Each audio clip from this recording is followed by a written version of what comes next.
Noong 2006, nagkaroon ako ng prostate cancer na. Ngayon, nung paulit-ulit na dinalagyan ako ng catheter na hindi ako makaihi. Inopera ako doon sa FEO noong May 22, 2009. Maraming klase, mahapdi, makirot, masakit pag lumabas yung ihi ko. Pag huminto yung ihi ko, masakit, makirot, ganun ho. Marami akong pinagdanan. ECG, ultrasound, urine culture, PSA.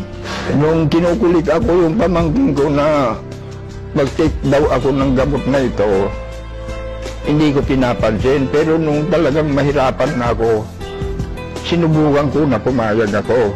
Ngayon, binigyan ako ng isang box.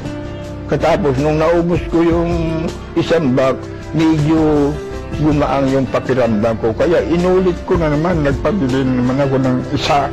Ito, C247. Ito ang nagpagaang sa katawan ko, yung sakit ng nararamdaman ko na hapdi, kirot.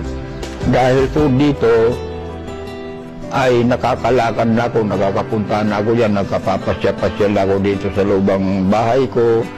Walang paldos siguro ito, kasi naranasan ko na ito.